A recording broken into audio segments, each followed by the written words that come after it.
بسم الله الرحمن الرحيم. السلام عليكم ورحمة الله وبركاته.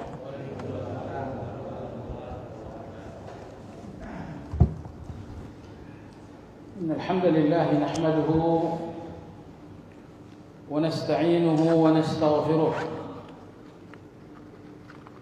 ونعوذ بالله من شرور أنفسنا ومن سيئات أعمالنا. من يهده الله فلا مضل له ومن يضلل فلا هادي له، وأشهد أن لا إله إلا الله وحده لا شريك له، وأشهد أن محمدا عبده ورسوله لا نبي بعده. اللهم صل وسلم على محمد وعلى آله وأصحابه ومن اتبعهم بإحسان إلى يوم الدين.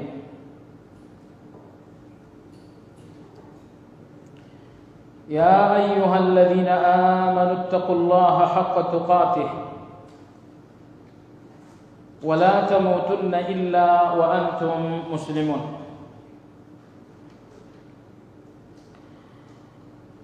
Kaum muslimin rahimakumullah, saya melihat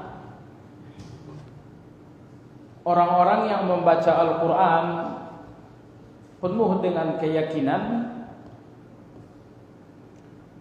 bahwa mereka akan terlepas dari segala ketakutan.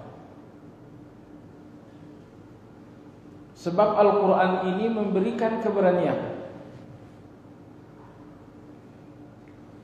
Misalnya Anda membacakan firman Allah yang berbunyi, "Qul innal amra kullahu biyadillah."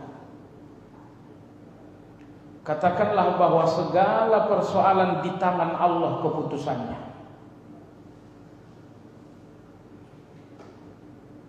Atau misalnya Anda membacakan firman Allah yang berbunyi, "Qul la yusibana illa ma kataballahu lana, huwa maulana."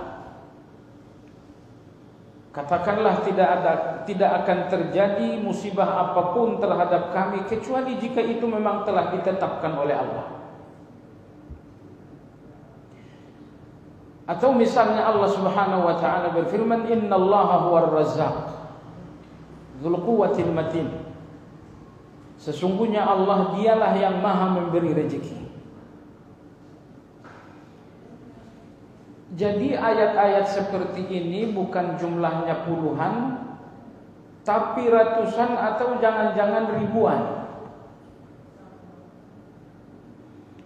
Sekiranya ayat-ayat seperti ini kita bacakan dengan keyakinan kita, akan lenyaplah segala ketakutan.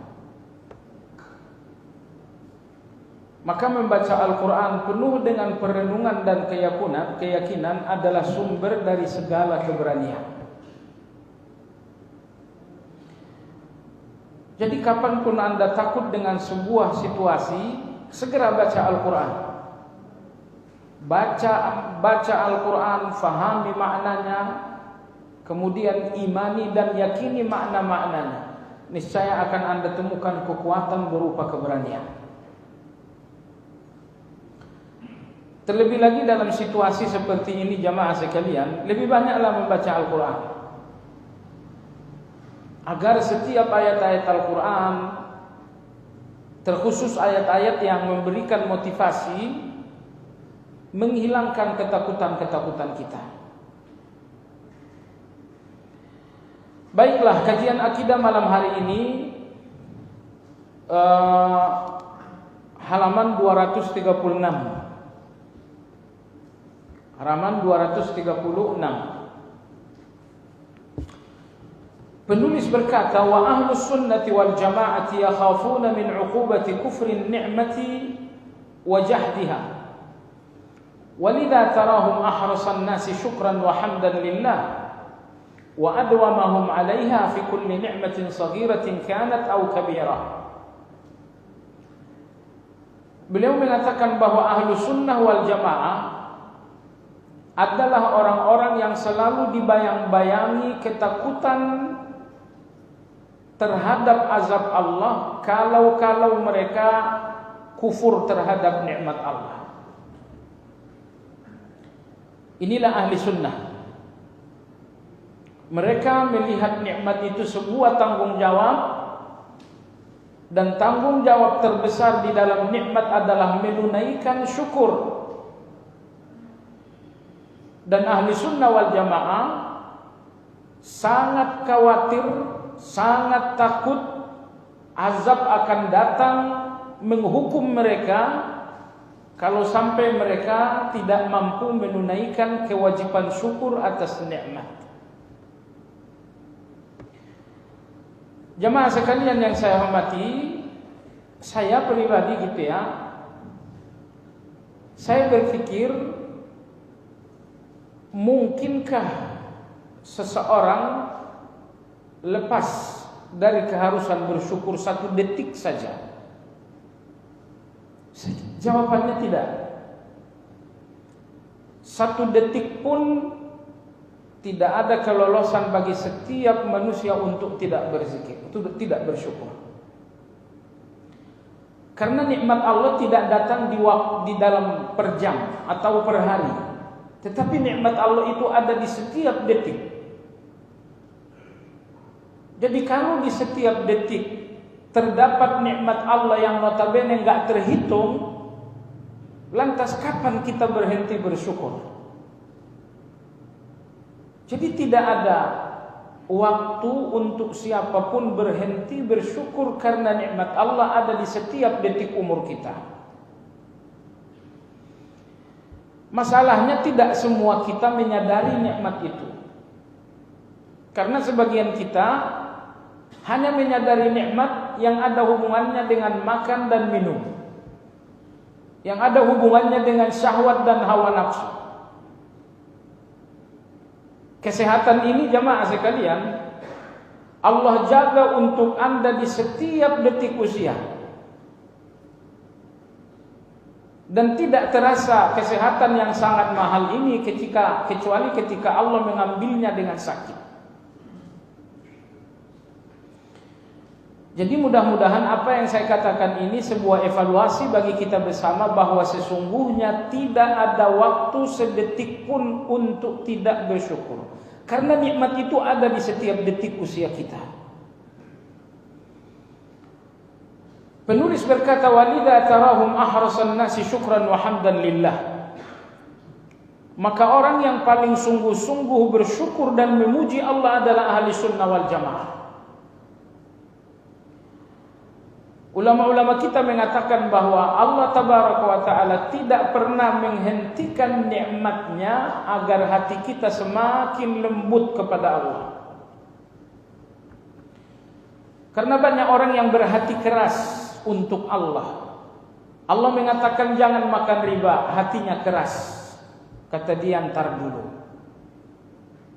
Allah subhanahu wa ta'ala berfirman, wa aqimus salah, jalankan salat, hatinya keras.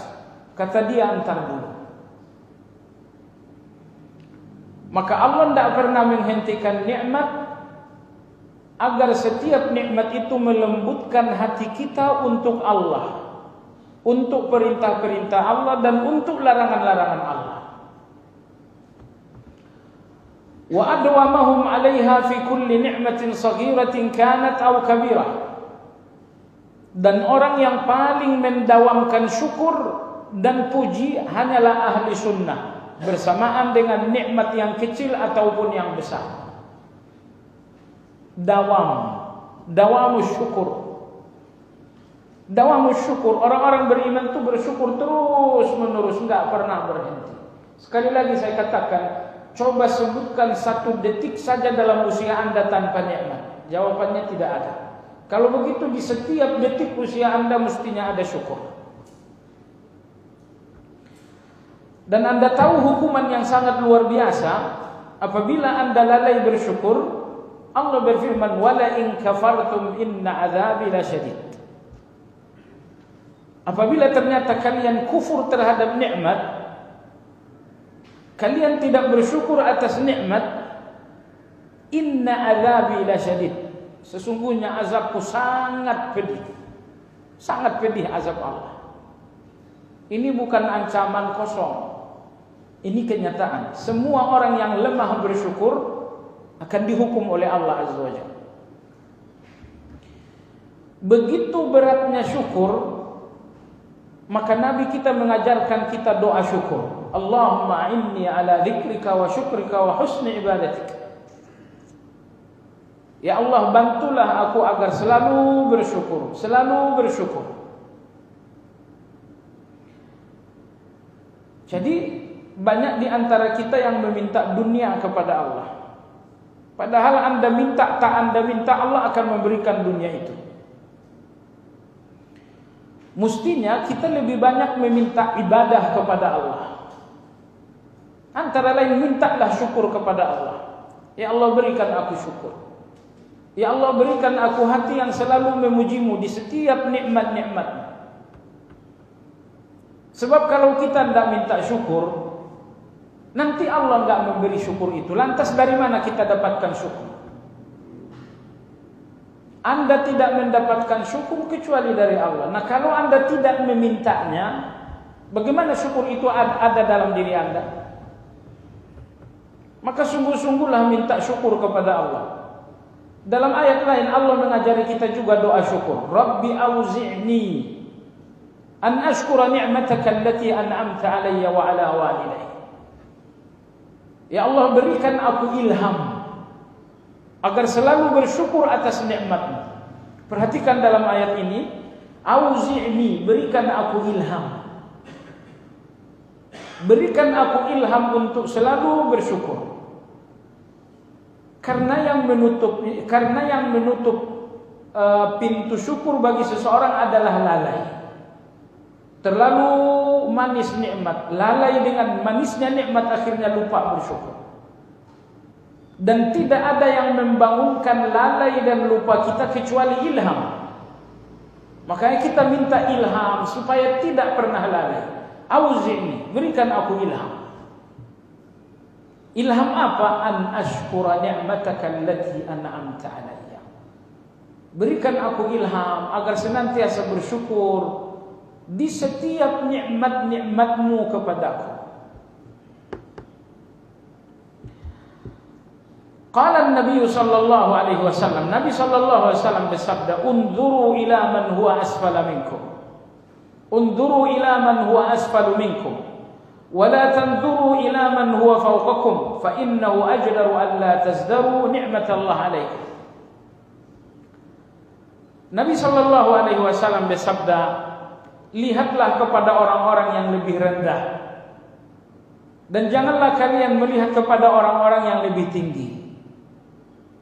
Dengan cara seperti itulah kalian tidak pernah mengecilkan nikmat. Anda enggak akan mengecilkan nikmat bisa berjalan kalau Anda melihat orang yang stroke.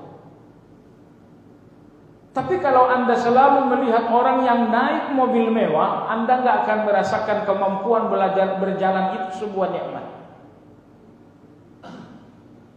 Jadi hidup Anda lautan nikmat yang sangat luar biasa, namun tidak terasa karena Anda selalu melihat ke atas. Orang-orang yang selalu melihat ke atas, merekalah yang selalu memenuhi dunia dengan keluhan-keluhan.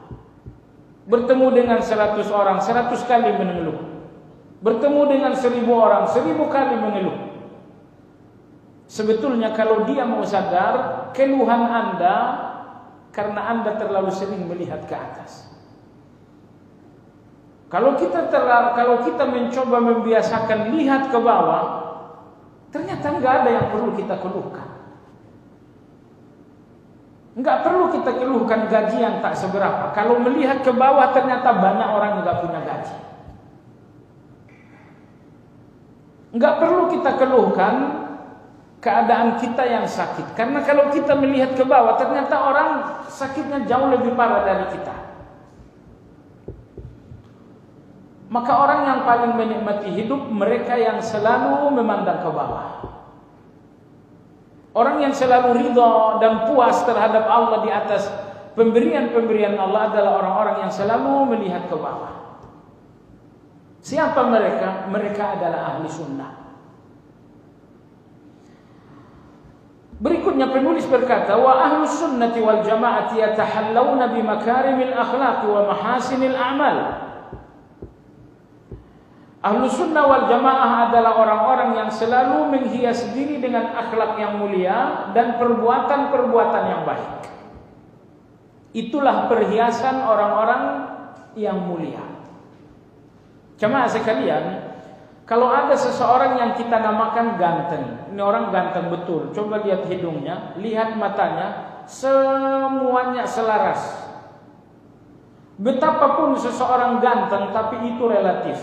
Bagi saya yang gak seberapa, saya katakan ganteng. Anda mengatakan ganteng. Mungkin 10 orang mengatakan ganteng. Tetapi orang ke-11, 12, 13 mengatakan enggak, itu biasa aja. Jadi kalau cantik dan indah itu adalah fisik, maka cantik dan indah itu adalah relatif. Tapi kalau cantik dan indah itu adalah akhlak, maka cantik dan indah itu adalah mutlak. Contoh misalnya, jujur. Apakah ada orang yang mengatakan jujur itu tidak indah? Semua manusia dari timur ke barat, orang-orang beriman bahkan orang-orang kafir, semuanya mengatakan jujur itu indah. Amanah misalnya, apakah ada orang yang mengatakan amanah itu buruk? Semua orang mengatakan amanah itu indah. Maka orang-orang yang menghias diri dengan akhlak yang mulia, berarti mereka menghias diri dengan keindahan yang mutlak. Adapun orang-orang yang menghias diri dengan pakaian, mereka menghias diri dengan keindahan yang relatif. Boleh jadi warna hijau muda, menurut Anda setelah Anda berdiri 15 menit di depan kaca, oh ternyata saya ganteng dengan baju ini. Tapi baru saja tiga langkah dari rumah orang udah bilang baju kamu norak betul. Sudah jemaah sekalian, tidak usah membangun keindahan yang ujung-ujungnya hanya relatif. Usahakan untuk membangun keindahan diri dengan keindahan yang mutlak, keindahan yang absolut. Dan keindahan absolut itu cuma satu, yaitu akhlak yang mulia dan perbuatan-perbuatan yang baik. Qala Nabi sallallahu alaihi wasallam, Nabi sallallahu alaihi wasallam bersabda, akmalul mu'minina imanan ahsanuhum akhlaqa atau ahsanuhum khuluqa. Artinya, mukmin yang paling sempurna imannya adalah mukmin yang paling indah akhlaknya. Ini hanya hadis, pegang baik-baik. Karena Nabi kita alaihi salatu wassalam memberikan tanda seorang mukmin yang paling sempurna imannya. Maka Imam Ibnu Qayyim dalam kitab Madarijus Salikin mengatakan, totalitas agama ini adalah akhlak. Maka orang yang mengalahkanmu di dalam akhlak berarti dia telah mengalahkanmu dalam beragama. Karena totalitas agama ini adalah akhlak. Akhlak kepada Allah, akhlak kepada Rasul, akhlak kepada tetangga, kepada orang tua, kepada istri, kepada anak-anak, kepada abang, kepada adik, kepada rekan-rekan. Agama ini secara keseluruhan adalah akhlak. Maka orang yang mengalahkan Anda dalam akhlak berarti dia telah mengalahkan Anda dalam beragama. Jemaah sekalian yang saya hormati, perlu kita menghias diri dengan penampilan-penampilan sesuai sunnah. Bukan sekedar perlu, tapi satu keharusan bahwa kita menampilkan sunnah di setiap penampilan kita, cara berpakaian, cara berpenampilan sesuai dengan sunnah. Namun sesuatu yang enggak boleh kita abaikan bahwa kita harus lebih menampilkan akhlak yang mulia. Kenyataannya jamaah sekalian, keindahan Islam ini sering tertutupi dengan akhlak-akhlak yang mulia. Keindahan sunnah selalu terhalangi disebabkan karena akhlak-akhlak yang buruk. Jadi Nabi bersabda, orang yang paling sempurna imannya adalah orang yang paling indah akhlaknya. Dan jangan pula Anda melihat akhlak itu sesuatu yang lahiriah saja. Lembut dalam berbicara, ramah dalam bersikap, itu betul-betul akhlak. Tapi akhlak yang lebih penting adalah akhlak di dalam hati. Bagaimana Anda harus jujur dalam hati Anda, nggak boleh munafik. Bagaimana Anda harus membersihkan hati dari dengki, membersihkan hati dari sombong kepada orang lain. Syekhul Islam Ibn Taimiyah rahimahullah ta'ala berkata, dosa-dosa dalam hati lebih berbahaya daripada dosa-dosa perbuatan. Zina, membunuh, makan riba, ini semuanya dosa-dosa perbuatan. Tetapi dosa yang terdapat dalam hati Anda jauh lebih berbahaya. Dosa Nabi Adam itu dosa perbuatan, makan buah terlarang. Tapi dosa iblis itu adalah dosa hati, yaitu kesombongan. Karena kesombongan itulah pada akhirnya dia tidak mau sujud. Keengganan iblis untuk sujud hanya dampak dari sombong. Jadi dosa Adam adalah dosa perbuatan dan dosa iblis adalah dosa hati. Maka dosa hati lebih berbahaya daripada dosa-dosa perbuatan. Anda lihat orang-orang kafir, mereka pun menjauhi zina. Mereka pun menjauhi pembunuhan. Mereka pun menjauhi judi. Agar Anda tahu bahwa dosa-dosa perbuatan itu dosa-dosa yang nyaris ditinggalkan oleh semua orang terlepas mukmin atau kafir. Tetapi dosa-dosa yang berada dalam hati ini tidak dihindari kecuali oleh orang yang benar-benar beriman. Maka mudah-mudahan ini renungan bagi kita bersama. Hati-hati dengan dosa hati, karena itu lebih buruk daripada dosa perbuatan. Ambil contoh misalnya, kata Imam Ibnu Qayyim, seperti sombong, seperti misalnya ujub, seperti misalnya riya, seperti misalnya benci, bermusuhan, dendam, dengki. Ini semuanya adalah dosa-dosa hati yang bukan dosa kecil. Apa ada yang bilang dengki itu dosa kecil? Apa ada yang bilang dendam itu dosa kecil? Ini semuanya adalah dosa besar, jamaah sekalian. Jadi jangan sampai Anda melihat dosa hati itu dosa yang lebih kecil dari perbuatan. Tapi sebaliknya, dosa-dosa hati lebih berbahaya daripada dosa-dosa perbuatan. Dosa perbuatan tidak serta-merta hatinya berdosa. Tapi dosa hati sudah pasti perbuatannya pun menjadi dosa. Jadi kembali kepada akhlak tadi, akhlak dalam perbuatan itu sangat penting. Tapi lebih penting dari itu adalah akhlak di dalam hati Anda. Akhlak dalam hati Anda dalam bentuk jujur, dalam bentuk tulus, dalam bentuk tidak dengki, dalam bentuk tawadhu. Ini semua adalah akhlak-akhlak hati. Dan apabila akhlak-akhlak perbuatan itu tidak muncul, disebabkan karena akhlak hatinya pun rusak. Sebab kalau akhlak hati itu terbangun dengan baik, akan Anda lihat dia muncul dalam akhlak-akhlak perbuatan. Wa qala sallallahu alaihi wasallam, dan Nabi sallallahu alaihi wasallam bersabda, "Inna min ahabbikum ilayya wa aqrabikum minni majlisan yaumal qiyamati ahsanukum akhlaqa." Sesungguhnya orang yang paling kucintai di tengah-tengah kalian sekaligus yang paling dekat dengan aku pada hari kiamat. Siapa dia? Siapa dia yang memiliki dua kemuliaan ini? Kemuliaan pertama, dia orang yang paling dicintai oleh Nabi. Yang kedua, dia adalah orang yang paling dekat dengan Nabi pada hari kiamat. Siapa dia? ahsanukum akhlaqa. Yaitu orang yang paling bagus, paling indah akhlaknya di tengah-tengah kalian. Itu orang yang paling dicintai Nabi sallallahu alaihi wasallam.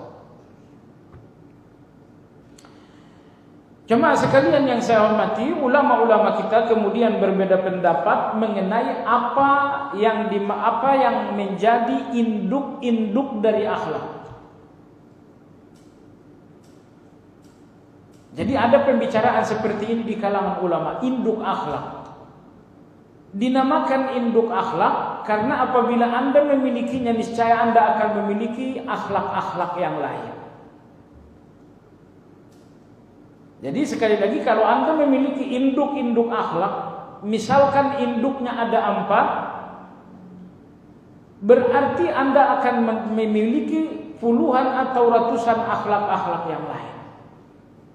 Pertanyaannya, apakah yang menjadi induk-induk dari akhlak tersebut? Imam Hasan al-Basri rahimahullah mengatakan induk-induk akhlak itu sebagai berikut. Yang pertama, kafful adza, jangan nyakitin orang. Jangan menyakiti orang dengan ucapan, jangan menyakiti orang dengan perbuatan. Saya tambahkan yang ketiga, jangan menyakiti orang dengan tulisan.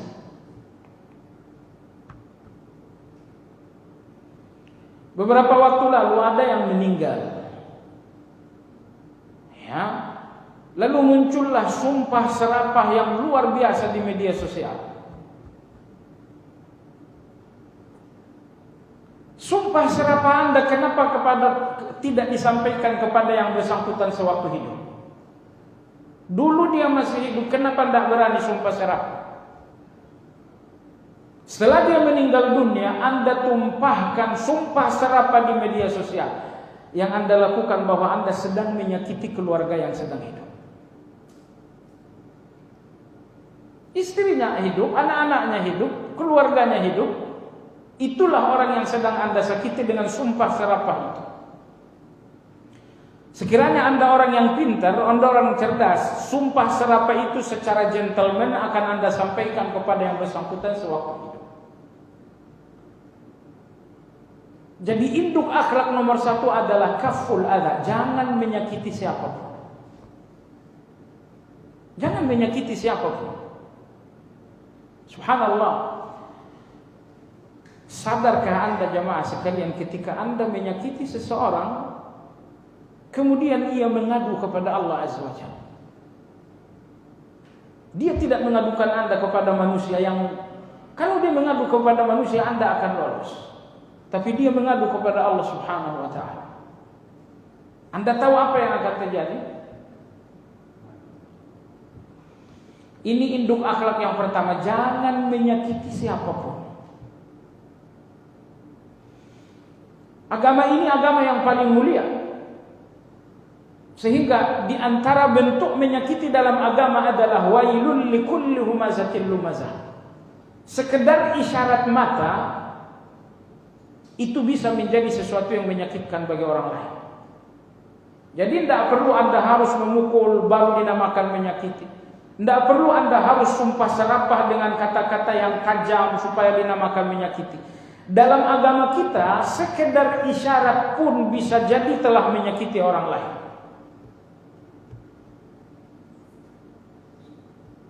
Maka Allah Subhanahu wa taala mencela orang-orang yang humazatil lumazah. Orang yang mencela baik dengan langsung ataupun dengan isyarat. Dengan isyarat, misalnya kawan lewat, lalu Anda katakan, Anda nggak bicara, Anda berikan satu isyarat yang sangat menghina. Bahkan la haula wala quwata illa billah, Imam Hasan al-Basri rahimahullah mengatakan, sesuatu yang nggak mungkin disembunyikan seseorang adalah pandangan mata. Hati-hati itu.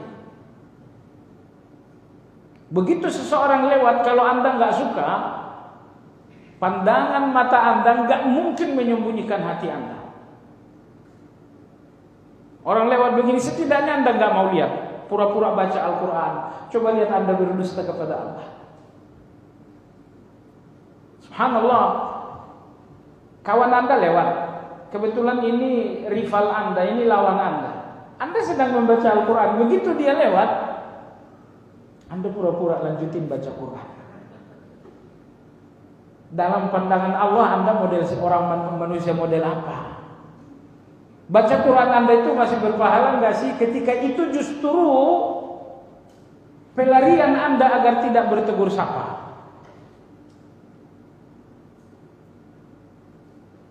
Jadi Anda sengaja baca Quran tapi untuk tidak tegur sapa dengan teman.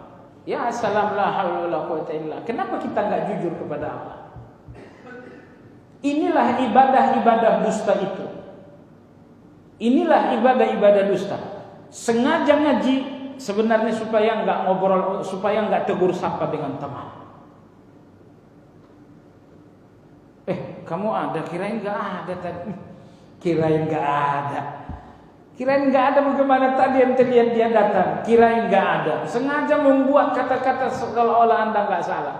Iya, Anda bisa menipu saya, tapi Allah tahu kalau dari tadi Anda sesungguhnya lihat. Habis kirain, kata-kata seperti ini biasanya dusta, hati-hati. Habis kirain kamu enggak datang.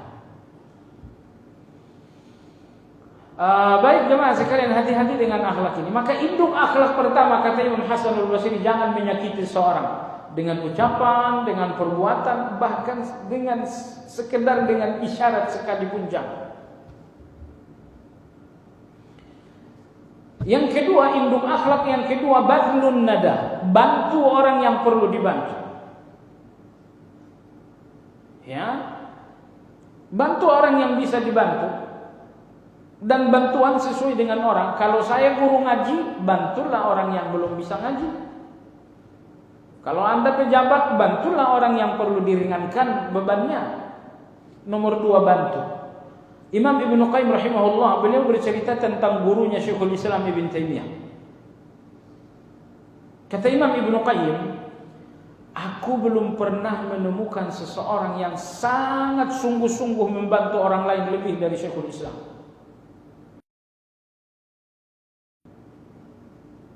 Sekali waktu aku pertama bertanya, wahai guru, wahai imam, kenapa engkau sangat sungguh-sungguh membantu orang lain? Imam Ibnu Taimiyah rahimahullah ta'ala mengatakan, karena Allah tidak akan membantu aku di dalam kesulitanku kecuali jika aku membantu orang lain dalam kesulitan mereka. Akan datang kesulitan di mana Allah tidak membantu Anda disebabkan karena ada orang yang sulit dan Anda tidak membantu padahal Anda mampu. Hati-hati. Maka induk akhlak yang kedua adalah badlun nada, membantu. Lalu yang ketiga, induk akhlak yang ketiga adalah talaqatul wajah. Talaqatul wajah artinya selalu tersenyum. Oh, ini yang ketiga, ini juga berat. Saya beberapa waktu lalu mendengarkan ceramah dari seorang syekh. Beliau mengatakan faktanya orang yang selalu tersenyum biasanya lebih minus penyakit daripada orang yang susah senyum. Sakitnya orang yang selalu senyum itu sakitnya enggak banyak-banyak. Tapi orang yang susah senyum itu penyakitnya banyak sekali. Saya kira ini sesuatu yang agak lucu, tapi memang itu fakta jemaah sekalian. Maka kalau Anda tipe orang yang jantungan, coba lebih banyak senyum. Jadi Imam Hasan Basri mengatakan inilah 3 induk akhlak yang mulia. Kalau Anda memiliki 3 akhlak ini, berarti Anda akan memiliki turunan-turunannya. Turunan-turunannya sangat banyak. Cukup Anda miliki 3 akhlak ini, ribuan turunannya akan Anda miliki.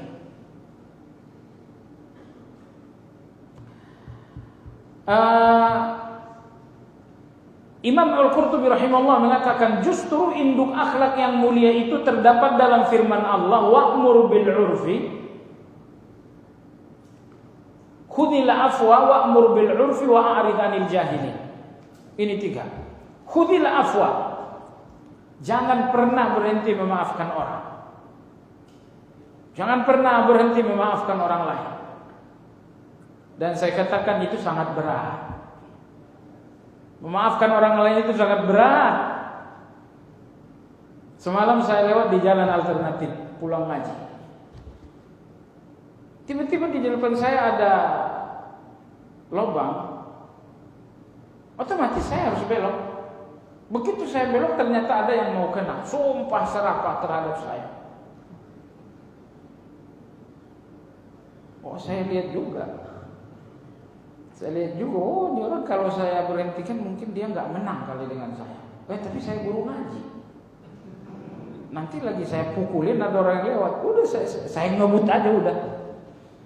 Saya ngebut aja. Takut kalau dipelan-pelanin ketemu lagi. Intinya memaafkan orang itu susah. Makanya jemaah sekalian, Anda jangan memaafkan orang dengan hati. Hati Anda terluka bukan? Jangan memaafkan orang dengan perasaan Anda, karena perasaan Anda lemah. Maafkan orang lain dengan iman. Nah, itu baru bisa. Kalau Anda nggak menggunakan iman, Anda nggak bisa memaafkan siapapun. Ini benar Pak Muhammad? Betul itu? Iya, kita ajan dulu sebentar.